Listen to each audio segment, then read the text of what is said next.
স্বামীজি বিস্তারিতভাবে আলোচনা করেছেন যে জগতে যাই কিছু আছে না কেন তার মধ্যে থেকে আমরা যখন চলছি আমরা সবচেয়ে সুন্দর জিনিস যেটা হচ্ছে ঈশ্বর, তাকে আমরা যত তাড়াতাড়ি পেয়ে যাব তত এই ব্যবধানগুলো আমার ভেতর থেকে সরতে থাকবে। তো আজকে আমরা একটি সুন্দর প্রশ্ন দিয়ে শুরু করি।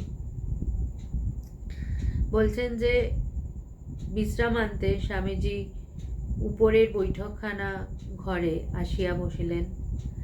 শিষ্য এই সময় অবসর বুঝিয়া তাহাকে জিজ্ঞাসা করিল, মহাশয়, পাপ পুণ্যের ভাব কোথা হইতে আসিল? শিষ্যও কিন্তু দেখো সবসময় স্বামীজির সাথে যখন সুযোগ পান তিনি স্বামীজির থেকে জানতে চান, শিখতে চান। এই যে জানতে চাওয়া, এটাও আমাদের ভেতরে এই ইচ্ছাটা যদি না জাগে তাহলে কিন্তু আমরা এগোতে পারবো না। কিন্তু জানাটা কি জগতের প্রশ্ন নয়, আমরা প্রশ্ন ভুল করি, আমরা প্রশ্ন যেগুলো করে দিই সেটা হচ্ছে জগতের প্রশ্ন।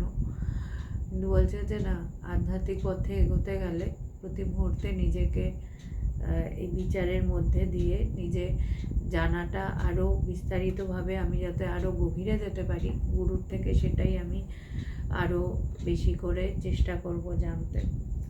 তো এখানে তিনি জিজ্ঞেস করছেন যে পাপ পুণ্যের ভাব কোথা হইতে আসলে, যে আমাদের ভেতরে যে এটা করো না এটা পাপ হবে, ওটা করো না এটা করলে পুণ্য হবে, এই যে আমাদের ভেতরে এই ভাবটা, এটা কোথা থেকে আসছে? তো এটা নিয়েই স্বামীজি বলছেন তার উত্তরে, বহুত্বের ভাব থেকেই এই সব বেরিয়েছে। মানুষ একত্বের দিকে যত এগিয়ে যায় তত আমি তুমি ভাব, যা থেকে এই সব ধর্ম অধর্ম দ্বন্দ্বভাব এসেছে, কমে যায়। বলছে যে এই যে বহুত্বের ভাব থেকেই এই সব বেরিয়েছে, মানে আমাদের ভেতরে যত থাকে যে এই অনেক কিছু, আমি যখন অনেক কিছু দেখছি আমার চারিপাশে, আমি যে সবাইকে দেখছি, বহু মানুষ দেখছি, বহু বস্তু দেখছি, নানা রূপ দেখছি, যতক্ষণ আমার ভেতরে এই বহুত্ব থাকবে ততক্ষণ বলছে যে এই একত্বের দিকে যত আমি এগিয়ে যাব, যত আমার ভেতরে যে আমি এক ব্রহ্মই, সমস্যাটা আমি আমি এক ব্রহ্ম, এই বোধে কোনো সমস্যা নেই। সমস্যাটা হয় আমি যখন আর একজনকে দেখি, কারণ আমার মন একভাবে চলে, কিন্তু আমি আমার সামনের মানুষটার থেকে অন্য কিছু এক্সপেক্ট করি, এবং অটোমেটিক্যালি আমরা চলার পথে আমাদের কাছের লোক, নিজেদের লোক, সেটা ভ্যারি করে। তো যখন আমি একটা মানুষের থেকে কিছু চাই এবং সেটা আমি পাই না, আমার এক্সপেকটেশনস পুরো হয় না, তখনই কিন্তু আমার ভেতরে কষ্ট হয়, আমার রাগ হয়। তো এই বলছে সমস্যাটা হয় তখনই যেখানে দুই আছে, যেখানে দ্বন্দ্ব আছে, যেখানে বলছে যে এই ধর্ম অধর্ম দ্বন্দ্বভাব এসেছে, মানে এই যে এটা এরকম হতে লাগবে, মানে আমার ভেতরে একটা গণ্ডি কাটা আছে, একটা ফ্রেমওয়ার্ক আছে, আমি একটা চিন্তা করে রেখেছি যে এরকম হতে লাগে।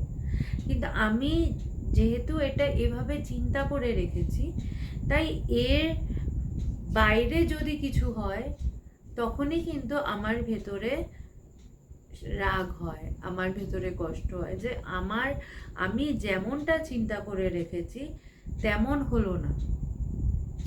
তো এই সমস্যাটা কোথায়?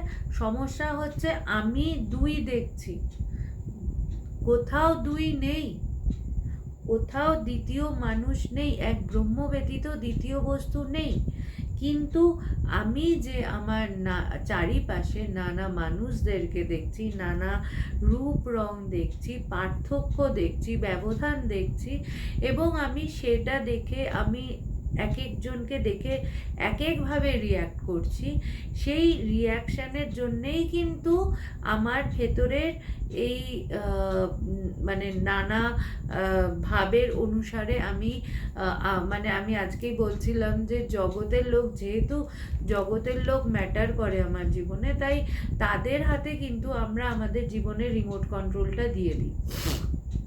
সেই মানুষগুলো কিন্তু তাদের ইচ্ছা মতো তারা যে করছে সেটাতে আমি সেইভাবে রিয়্যাক্ট করি, এবং সেই অনুসারে তাদের ইচ্ছা অনুসারে কিন্তু আমি কখনো হাসি, আমি কখনো কাঁদি, সেই মানুষটার হাতে আমি আমার রিমোট কন্ট্রোলটা দিয়ে রেখেছি। সেই মানুষটা যেমন রিয়াকশান দিচ্ছে আমি সেই অনুসারে রিয়াক্ট করছি। কিন্তু যদি আমি ভেতরেই সত্যতাটা জানতে পারি, বুঝতে পারি, তাহলে কিন্তু আমি বাইরের মানুষটাকে এত প্রায়োরিটি দেব না। কারণ এক ঈশ্বর ছাড়া তো কেউ নেই। আমি আরেকজন দেখছি কেন? দেখছি বলেই তো সমস্যাটা। যদি না দেখতাম তাহলে তো সমস্যাটা হতো না। তো এখানে তাই বলছে খুব সুন্দর যে আমি তুমি ভাব, এই যে আমি আর তুমি, এই যে দুই ভাব, এতেই সমস্যা তৈরি হলো। ভগবান বলতেন যে দেখ, আমি যে তোকে ভালোবাসি, আমি তোর এই বাইরের রূপটাকে ভালোবাসি না, আমি তোর ভেতরে যে আছে আমি তাকে চিনি, তাকে জানি, এবং আমি তাকে ভালোবাসি। আমাদের কি হয়, আমরা এই আমাদের যে বাইরের একটা খোল আছে সেটা নিয়ে আমি এতটাই অ্যাওয়্যার, এবং আমি ভাবি যে আমার এই বাইরেটাই ইম্পর্টেন্ট, এবং জগতের মানুষ এই বাইরের চেহারাটাকেই ভালোবাসে। কিন্তু ভগবান কিন্তু আমার ভেতরের সাথে কানেক্টেড ছিলেন, এবং তিনি সেই জানতেন আমিও সেই ব্রহ্ম। তিনি কখনো আমার থেকে নিজেকে অভেদ বুঝতে পারেননি। সবসময় তিনি আমাকে মানে আমি ভগবান আমার মধ্যেও নিজেকেই খুঁজে পেতেন। তাই জন্যে ভগবানের কাছে আমি আলাদা করে, আমি কেন, জগতের সবাইকে এই জন্যে ভগবান ভালোবাসতে পারতেন, কারণ ভগবান অন্য কোনো মানুষকে আলাদাভাবে বুঝতেই পারতেন না, কারণ সে প্রতি মুহূর্তে এক ব্রহ্ম হয়েই থাকতেন। তাই তিনি সবার সাথে রিলেট করতে পারতেন। তো এখানে তাই বলছে যে আমা থেকে অমুক ভিন্ন এই ভাবটা মনে এলে তবে অন্য সব দ্বন্দ্বভাবের বিকাশ হতে থাকে। বলছে আমার থেকে আর একজন আলাদা, যেই আমার ভেতরে এটা আসে যে ওই মানুষটা আলাদা, ও ওই জাতের, ও ওই ওখানে থাকে, ওর ভাষা ওটা, ও এটা জানে, এই যে আলাদা আলাদা ভাব প্রতি মুহূর্তে যে আমরা নিজের থেকে সবাইকে একটা আলাদা করে রাখছি, আলাদা ভাবছি, এই যে প্রতি মুহূর্তে এটা চলছে, এই ভাবটা, এটার জন্যেই কিন্তু আমি নানা রকম আমার ভেতরেও নানা চিন্তার উদ্রেক হচ্ছে। তো সেখানে বলছে যে এই আমা থেকে অমুক ভিন্ন এই ভাবটা মনে এলে তবে অন্য সব দ্বন্দ্বভাব বিকাশ হতে থাকে। যেই আমার ভেতরে আসে যে ও তো ওই বাড়িতে, আমি তো ওর থেকে বেশি ভালো, আমি তো ওর থেকে বেশি সুন্দর, আমি বেশি ইনকাম করি, এই যে প্রতি মুহূর্তে একটা অন্য মানুষকে রেখে কম্পেয়ার করা, এটাই কিন্তু আমার জন্যে ক্ষতিকারক। তার থেকে আমি যদি প্রত্যেক দিন, আমার কম্পিটিটর কিন্তু আমি নিজে, এটা আমি বুঝি না। আমি যদি নিজেকে রেখে আজকের দিনটাকে আমি দেখলাম, আমি যেভাবে কাটালাম, আমি আজকের দিনটাকে দেখে আমি ঠিক করব কালকের দিনটা আমি এর থেকে আরো ভালো কাটাবো। কারণ আজকের যে মনটা ছিল, যতক্ষণ না আমি পূর্ণ হচ্ছি ততক্ষণ কম্প্যারিজন আছে, কম্প্যারিজন আমার নিজের মনের সাথে, যে আজকে যে আমি যেই দিনটা কাটিয়েছি সেই দিনটায় কিছু ইনকমপ্লিটনেস, যেখানেই দুই সেখানেই ইনকমপ্লিটনেস। কেন? আমি তো যদি কমপ্লিটই হতাম তাহলে আমি আরেকজনকে দেখতাম না। আমি যখন আরেকজনকে দেখছি তার মানে আমি পূর্ণ নই, আমি যখন পূর্ণ নই তখন আমাকে কিন্তু ওখানে নিজের সাথে কম্পেয়ার করা উচিত, যে আমি কালকে আমার যে মনটা ছিল তার থেকে আজকে কি আমি আরো বেটার আছি? যদি না থাকি আমি তাহলে নিজেকে আরো বেটার করব। আমার লক্ষ্য কিন্তু হবে সেই পূর্ণতার দিকে। আমি নিজেকে অনুভব করব আমি সেই পূর্ণ ব্রহ্ম। প্রতি মুহূর্তে আমার কম্পিটিটর আমি নিজে, নো ওয়ান এলস।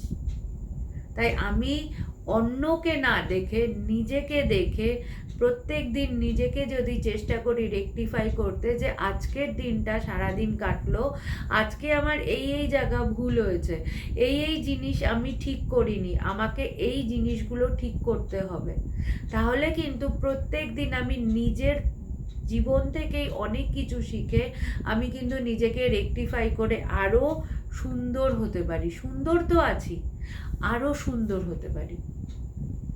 আমাকে আমার জীবনই প্রতি মুহূর্তে শেখাবে যে আমি আরো সুন্দর কি করে হতে পারি। তাই স্বামীজি এখানে বলছেন যে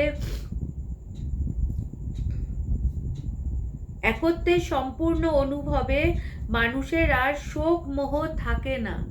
বলছে দুই থাকলে শোক মোহ থাকে, যে একজন আছে তাকে আমি পাচ্ছি না, আমার দুঃখ হচ্ছে। একজন আছে আমার তার প্রতি আসক্তি, তাকে আমি ভীষণ ভালোবাসি, তাকে আমি পাচ্ছি না, আমার কষ্ট হচ্ছে। কিন্তু যখনই আমার এই একত্বের অনুভূতি হবে, আমি সেই এক ব্রহ্ম, তখন কিন্তু সেখানে কোনো বিরহ নেই, সেখানে কোনো দূরত্ব নেই। আমি অবোধের মতো, আমি যখন নিজের অস্তিত্ব আমার কাছে থাকে, আমি ভেতরে কষ্ট পাই যে আমি তাকে দেখতে পাচ্ছি না। যেমন আমার কখনো মনে হয় যে ভগবানকে আমি যদি সামনে পেতাম, এখন ভগবানের সামনে বসতে পারতাম, শুনতে পারতাম, কিন্তু সেটা যখন সম্ভব না, আমরা যদি ভেতরে গভীরে প্রবেশ করি, তখন কিন্তু ওই শরীরটার আর প্রয়োজন হয় না। তখন আমি নিজের ভেতরে যতটা আমি ডুবতে পারবো, সমাধিস্থ থাকতে পারবো, তত কিন্তু আমি আনন্দে থাকতে পারবো। আমার আনন্দ কিন্তু সেখানে, আমি আলাদা ভাবছি, তাই আমার সেখানে বিরহ, যে আমি ভগবানকে দেখতে পাচ্ছি না। কিন্তু যেই মুহূর্তে আমি অন্তর্মুখী হব, আমি ভেতরে ঢুকবো, তখন কিন্তু আমার আর এই মানে নেই, অভাব, এটা আর থাকবে না। তো এই জন্যে বলছে যে যত প্রকার দুর্বলতার অনুভবকেই পাপ বলা যায়। এই যে পাপ পুণ্যের ডেফিনেশন আমরা যে সব সময় করতে থাকি, বলছে যে পাপ কি? আমার যে দুর্বলতা, আমি যে কোনো মানুষের প্রতি দুর্বল, যে আমি ওই মানুষটাকে ছাড়া থাকছি না, ওটাই পাপ। যে ওই মানুষটা না থাকলে আমি কি করে থাকবো। পৃথিবীতে কারোর জন্য কিচ্ছু আটকে থাকে না। কোটি কোটি মানুষ জন্মাচ্ছে, কোটি কোটি মানুষ মরে যাচ্ছে, আমরাও সেই সাইকেলের মধ্যে। আমরা প্রতি মুহূর্তে ভুলে যাই যে আমিও মরে যাব, তাই জন্যেই আমি আরো বেশি দুঃখ পাই। আমি ভুলে যাই, আমি শুধু ভাবি যে ওই মানুষটা আমাকে ছেড়ে চলে গেলে আমি কি করে থাকবো। উল্টোটাও তো হতে পারে, যার কথা ভাবছি যে ওই মানুষটা আমায় ছেড়ে গেলে আমি কি করে থাকবো, তার আগে হয়তো আমিই চলে গেলাম। কে জানে কে কখন যাবে, আমরা কি কেউ জানি? হিসাব কি মিলবে? আমরা বয়স দেখে হিসাব ভাবি যে যার বয়স বেশি সে আগে চলে যাবে, সেই হিসাবটা আমরা করি। কিন্তু সেটা উল্টোটাও তো হতেই পারে, কে জানে? কেউ তো জানে না, হিসাব তো আমরা জানি না। সুতরাং আমরা যে হিসাব করি যে এই মানুষটা না থাকলে আমার কি হবে, আমি আমি দুর্বল হয়ে পড়বো, আমাকে কে দেখবে, এই যে আমাদের দুর্বলতা, স্বামীজি পরিষ্কারভাবে বলছে এই দুর্বলতাটাই পাপ। তুমি পাপ করছো, যদি পাপ কোথাও কিছু থেকে থাকে, এটাই পাপ। এই দুর্বলতার থেকেই হিংসা, দেশ আদির উন্মেষ হয়। বলছে এর থেকেই হিংসা, এর থেকেই, যে যখন আমি নিজেকে দুর্বল ভাবছি, তখনই আমি কিন্তু ওখানে দুই আছে বলেই আমি দুইয়ের অপেক্ষায় দুর্বল, যে আমি ওই মানুষটার কাছে দুর্বল। যে ও আমার উইকনেস। পৃথিবীতে যদি সত্যি ভালোবাসা থাকে, আমি ভগবানের থেকে শিখেছি যে ভালোবাসা কিন্তু আমাদের দুর্বলতা শেখায় না, ভালোবাসা আমাদের শক্তি দেয়, ভালোবাসাই আমাদের শক্তি। আজকে আমি ভগবানকে দেখতাম, ভগবান গুরুকে ভালোবেসে কিন্তু আজকে এই জায়গায় দাঁড়িয়েছে। গুরুর ভালোবাসাটাই কিন্তু শক্তি, শক্তিটাই কিন্তু তারপরে আস্তে আস্তে সঞ্চার হয়। সুতরাং আমরা যারা ভালোবেসে তার প্রতি দুর্বল হয়ে পড়ি, ওই ভালোবাসাটা জাগতিক ভালোবাসা, ওখানে স্বার্থ ছাড়ার কিছু নেই।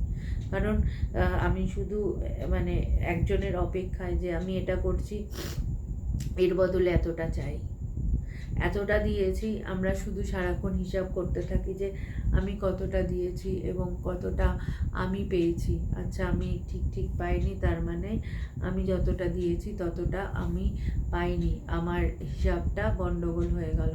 সেখানে আমি এর থেকে আরও বেশি এক্সপেক্ট করেছিলাম, তাহলে আমার হিসাবটা যখন মিলছে না, তখনই কিন্তু আমার রাগ হয়, তখনই ভেতরে হিংসা, তখনই আমার ভেতরে লড়াই, আমরা তখন ঝগড়া করি, মারপিট করি, সেখান থেকেই কিন্তু সব কিছু চলতে থাকে। সুতরাং তাই বলছে স্বামীজি এখানে যে তাই দুর্বলতা বা উইকনেসেরই নাম পাপ। ভেতরে আত্মা সর্বদা জল করছে, সেদিকে না চেয়ে হাড় মাংসের কিম্ভূত কিমাকার খাঁচা এই জড় শরীরটার দিকেই সবাই নজর দিয়ে আমি করছে। আজকের মেন লাইন কিন্তু এটা। প্রত্যেক দিন আমি সবাইকে বলি যে একটা প্রত্যেকটা আলোচনার একটা মূল জায়গা থাকে, আজকের কিন্তু মূল জায়গাটা এটা। কি বলছে আবার শোনাচ্ছি, ভেতরে আত্মা সর্বদা জল করছে, সেদিকে না চেয়ে হাড় মাসের কিম্ভূত কিমাকার খাঁচা এই জড় শরীরটার দিকেই সবাই নজর দিয়ে আমি করছে।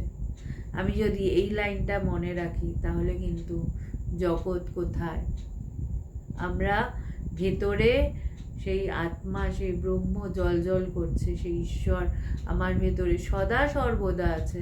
আমি তার দিকে না তাকিয়ে আমি প্রতি মুহূর্তে বাইরে আমার এই মাংসটা, এই যে এই খাঁচাটা, এই শরীরটা, আমি এই আমি ওই, আমি এটা করেছি, আমি তোমার জন্য ওটা করেছি, আমি এতটা দামি, আমি প্রতি মুহূর্তে আমার দুঃখ, আমার কষ্ট, আমার জ্বালা, আমরা প্রতি মুহূর্তে আমাকে নিয়েই সব সময় ব্যস্ত। আমি যদি বাইরের চারিদিকে তাকাই, দেখব আমি অনেক ভালো আছি, তাই বসে বসে এত কিছু ভাববার সময় আছে। কত মানুষ আছে যে তাদের তো এত ভাববার মতো অবস্থাতেও তারা নেই, তারা তাদের নিজের কষ্টটা নিয়েও ভাববে কোথায়, তারা দিনরাত এমনভাবে চলছে তাদের জীবন।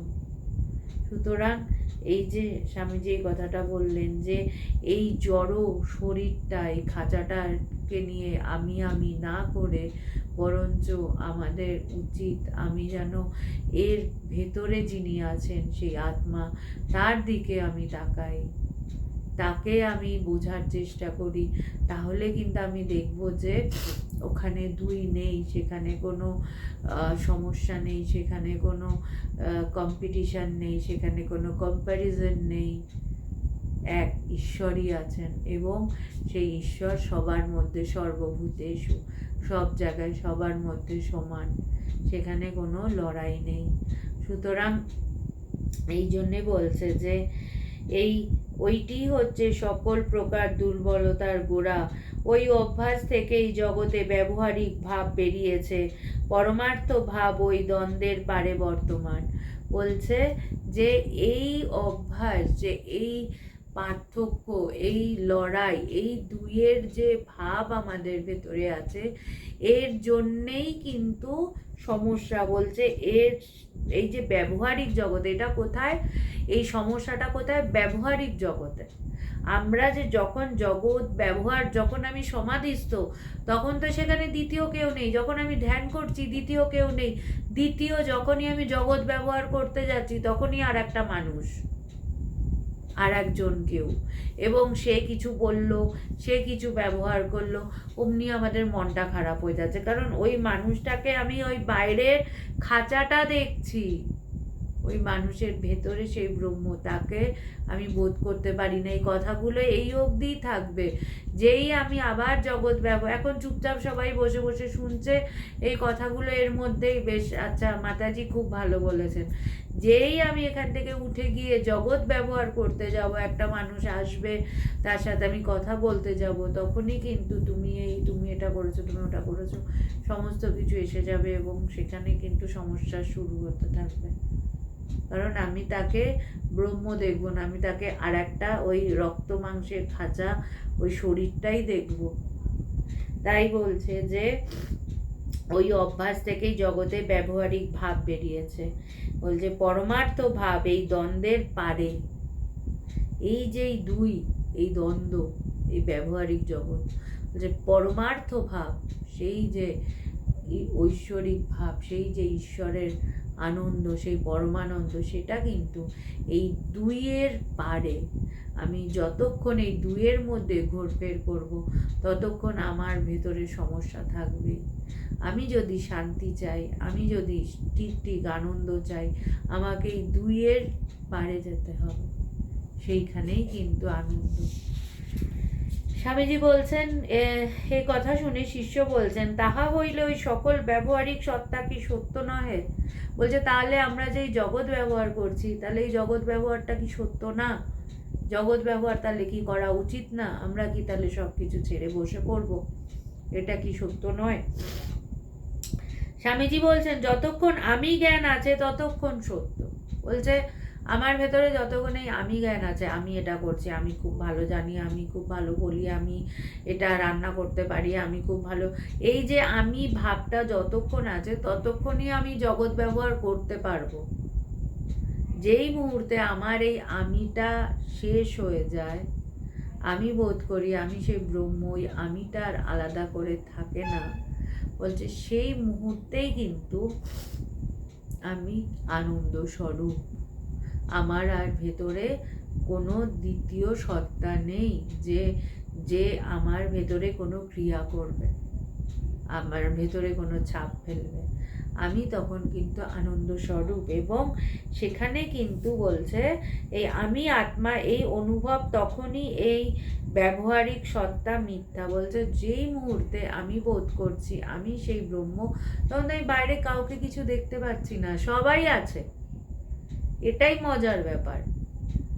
কিছু ছাড়তে হচ্ছে না, কোথাও থেকে যেতে হচ্ছে না, পাহাড়ে একা একা গিয়ে থাকতে হচ্ছে না। ঘরের মধ্যে একটা বই পড়ছিলাম, ওখানে খুব সুন্দর বলছে যে একজন ধ্যান ধারণা করার জন্য পাহাড়ে যেতে চাইছে, তো তার গুরু তাকে বলছে পাহাড়ে গিয়ে তুমি কি করবে? বলছে না, ওখানে একা আমি চুপচাপ একা বসে ধ্যান করবো। বলছে তোমার বাড়ি, তোমার ঘরটাই তোমার গুহ, ওই গুহার মধ্যেই তুমি বসো। বাইরে কোথাও যেখানেই তুমি পাহাড়ে যাও, যেখানেই যাও না কেন, ওখানে তোমার মনে যদি তুমি 1000টা লোককে নিয়ে যাও, তো ওই পাহাড়ে 1000টা লোক থাকবে, কিন্তু এই ঘরটাই তোমার গুহা, যেখানে তুমি একা চুপচাপ বসে থাকো, সেখানে কোনো লোক থাকবে না। কেন? তুমি ভেতরে একা, তুমি ভেতর দিয়ে চুপ হয়ে গেছো, সেটা আসল। ওই বাইরে পাহাড়ে গিয়ে আমি বসলাম, কিন্তু এমন অশান্তি যে আমাকে পাহাড় থেকে নামিয়ে নিয়ে চলে এলো, আমি ওখানে বেশিক্ষণ বসতে পারলাম না। সুতরাং বলছে যে এই ব্যবহারিক জগৎ যতক্ষণ আমার মনে আছে ততক্ষণ সমস্যা, ততক্ষণ আমি বোধ করছি ঈশ্বরকে, বোধ করছি না জগৎকে বোধ করছি। যেই মুহূর্তে আমি ভেতরে ডুব দেব, আমি ভেতরে ঈশ্বরকে বোধ করা শুরু করব, সেখানে জগতের মধ্যে আমি থাকলেও জগৎ সেখানে নেই। জগৎ আছে এটা বলে কে? আমার মন। আমার মন প্রতি মুহূর্তে সাক্ষী দিচ্ছে প্রত্যেকটা মানুষকে। যেই মুহূর্তে আমি আমার মনের সাথে যুক্ত নই, আমি ভেতরে অন্তর্মুখী নই, আমি ডুব দিয়েছি, তখন সামনে 1000 মানুষ থাকলেও তাদের সাথে আমি কানেক্টেড থাকবো না। তারা আমার সামনে থাকলেও তারা আমার ভেতরে নেই। তাই জগৎ 1000 মানুষ, তুমি যদি একবার তার সাথে কানেক্টেড থাকো, তুমি পৃথিবীর যেখানেই যাও না কেন, যাই করো না কেন, তোমার কোনো কিছু তোমার ভেতরে দাগ কাটবে না। আছে জগৎ, ঠিক আছে, কিন্তু তোমার ভেতরে এক ঈশ্বরই আছে। তাই এখানে বলছেন তিনি যে লোকে যে পাপ পাপ বলে সেটা দুর্বলতা, এর ফলে আমি দেহ এই অহং ভাবেরই রূপান্তর। বলছে ভেতরে তখন এই অহংকার হয় যে আমি এই করেছি, আমি এটা। দেখো না চারিদিকে এই তোমার ফেসবুক করো, খবর খোলো, সব জায়গায় শুধু মানুষের অহংকারের ছবি। প্রত্যেকটা মানুষ শুধু বলে যাচ্ছে আমি এটা করেছি, আমি এটা করতে পারি। এত অহংকার, আমাদের অহংকারের সমস্যাটা হচ্ছে আমরা অহংকারে এমনভাবে জর্জরিত হয়ে থাকি, আমার সামনে সত্য সামনে জল করছে, আমি দেখতে পেয়েও আমি কিছু দেখতে পাই না, আমার মনে হয় আমি ঠিক। আমি আজকে একজনকে তাই বলছিলাম যে আমরা যখন আমার অজ্ঞানতায় আমি ডুবে থাকি, তখন আমার মানে এমন মতিভ্রম হয় যে আমি তখন সত্যটা আমার সামনে থেকেও আমি সত্যটাকে দেখতে পাই না। আমার মনে হয় আমি ঠিক, আমি যা ভাবছি সেটাই ঠিক, আমি যা করছি সেটাই ঠিক। আমি সত্যটা আমাকে মানে চোখে আঙ্গুল দিয়ে দেখিয়ে দিলেও আমি সেটা বুঝতে পারি না। কেন? তখন আমার ওটাই আমার কাছে জগতে, ওগুলোই সব কিছু আমার কাছে মনে হয় ইম্পর্টেন্ট, ওগুলোই ঠিক। কিন্তু বলছে যে গুরু একমাত্র চোখে আঙ্গুল দিয়ে দেখিয়ে দেয় যে দেখো তুমি যেটা ভাবছিলে ওটা সত্য নয়, তুমি যেমন ভাবছো ওটা সত্য নয়। গুরুই কিন্তু মাঝে মাঝে ভগবান আমাকে বলতেন, আমার মনে আছে যে একটা এই যে জলটা না যখন তুমি দেখবে যে এটা বেশ ক্লিয়ার লাগছে, হ্যাঁ, তো মনে হবে কি পরিষ্কার সুন্দর জল গ্লাসের মধ্যে, কিন্তু মাঝে মাঝে জলটা নাড়িয়ে দেবে তখন দেখবে আবার ওই ক্লিয়ার ভিশনটা, ওটা সেডিমেন্টসগুলো জলের মধ্যে মিশে তখন আর ক্লিয়ার ভিশনটা পাওয়া যায় না। তো ঠিক তেমনভাবেই আমরা জগতের মধ্যে চলতে চলতে যখন মানে রোজ একইভাবে চলছি, কিছুটা নিয়মবদ্ধ হয়ে যাই, তো ওর মধ্যে যখন আমি চলি আমার মনে হয় যে এই সব কিছু এরকমই বোধ হয়, সব তো ঠিক আছে, কারণ আমি তো মেশিন বধ। আমার সকাল থেকে রাত অবধি আমার যে মানে রুটিনটা রোজ একইভাবে চলছি, একই নিয়মের মধ্যেই চলছি, তো আমার ওটার মধ্যে আলাদা কিছু মনে হয় না, ব্যতিক্রম কিছু না, একই একই রুটিনের মধ্যে দিয়ে চলছি। তো আমি তখন আলাদা কিছু, কিন্তু মাঝে মাঝে কি হয়, ঈশ্বর ওই রুটিনটাকে একটু নাড়িয়ে দেয়। আমি যখন ওই গতানুগতিক জীবনযাপন করি, চান খাওয়া কাজ মানে রোজই মোটামুটি একই থাকে, তখন আমি ঠিক অ্যাওয়্যার থাকি না, ভগবানকেও যে জপ করি ধ্যান করি ওটাও কিছুটা রুটিনের মতো হয়ে যায়। তো এই জন্যে আমাদের জীবনে যখন কোনো দুর্বিষহ কোনো ঘটনা ঘটে, কোনো কঠিন সময় আসে, ওই ভগবান একটু নাড়িয়ে দেয় যে তুই একইভাবে চলছিস, তো তাই জন্যে যে অজ্ঞান যে এই জগৎটা যে সত্য নয়, এই মিথ্যা জগতের মধ্যে দিয়ে চলছিস, এটা এটা ভালো করে দেখ, এটা ঠিক না, একটু দেখ এটা যেটার মধ্যে তুই মোহগ্রস্ত হয়ে পুরো আটকে বসে আছিস, এটা আসলে সত্য নয়, একটু নাড়িয়ে দেয়। যখন নাড়িয়ে দেয় ওই মুহূর্তে আমরা একটু টের পাই, মানে যন্ত্রণা হয়, তো নড়লে তো একটু যন্ত্রণা হয়, তো তখন একটু মনে হয় হ্যাঁ ঠিক, ভগবান ভগবান একমাত্র তুমি ঠিক, এই বিপদের মধ্যে একমাত্র তুমি আছো, কেউ আমার পাশে নেই, সবাই আমায় ছেড়ে চলে গেছে, একমাত্র তুমি আছো, বিপদের সময় আমি বুঝতে পেরেছি তুমি। কিন্তু আবার তো থিতিয়ে যায়, এটাই হচ্ছে মায়া, আবার থিতিয়ে যায়, আবার সব কিছু যখন একটু ঠিক হতে থাকে, ট্র্যাকে আসে, আবার আমরা রোজ ওই গতানুগতিক জীবন যাপন করা শুরু করি, আবার কিন্তু আমি ভুলে যাই। কেউ কেউ এর থেকে শিক্ষা নেয়, অ্যাওয়্যার হয়, আবার ফিরে যায় না। আবার কেউ কেউ হচ্ছে বারবার বারবার ফিরে যায়, বারবার ভগবান আবার একটু নাড়া দেয়, একটু ধাক্কা দেয় যে বোঝ এটা সত্য নয়।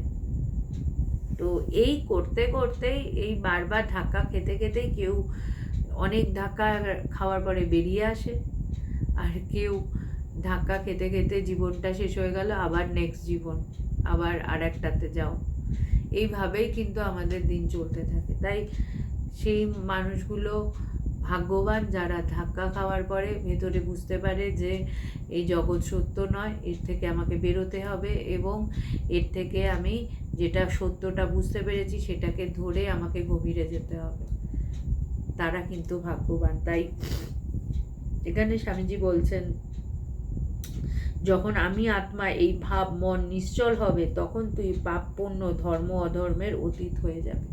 বলছে যেই মুহূর্তে তুমি ভেতরে এটা অনুভব করবে আমি আত্মা, এটা যখন তুমি স্থির হবে, শুনছো এখন, যেই মুহূর্তে তুমি এটাতে স্থির হবে আমি সেই আত্মা, তখন কিন্তু তুমি আর এই দ্বন্দ্বের মধ্যে থাকবে না।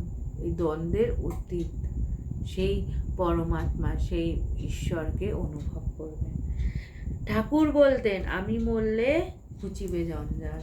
এই আমিকেই আমরা মারতে পারি না, এই জন্যেই কিন্তু সমস্যা। তো এখানে শিষ্যের পরের প্রশ্নটা, এটা আমাদের সবার প্রশ্ন, এটা নিয়ে আমরা সামনের দিন আলোচনা করব, শুধু প্রশ্নটা শুনিয়ে রাখি। শিষ্য বলছে, মহাশয় আমিটা যে মরিয়াও মরে না, এইটাকে মারা বড় কঠিন। এই কথাটা আমাদের সবার, যে আমিটা মরেও মরে না।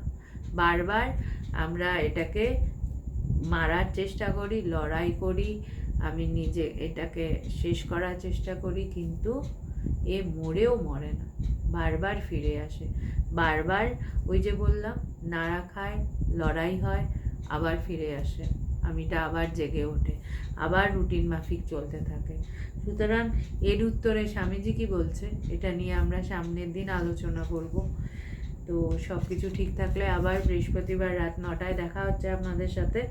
আপনারা সবাই ভালো থাকুন, ঈশ্বরকে নিয়ে থাকুন, চেষ্টা করুন নিজের আমিটাকে সরিয়ে ঈশ্বরে নিজেকে স্থাপিত করার, ঈশ্বরকে নিয়ে থাকার। যত ঈশ্বরকে নিয়ে থাকবেন, যত নিজের আমিটা সরে যাবে, তত কিন্তু ভালো থাকবেন। ভালো থাকার কিন্তু একটাই উপায়,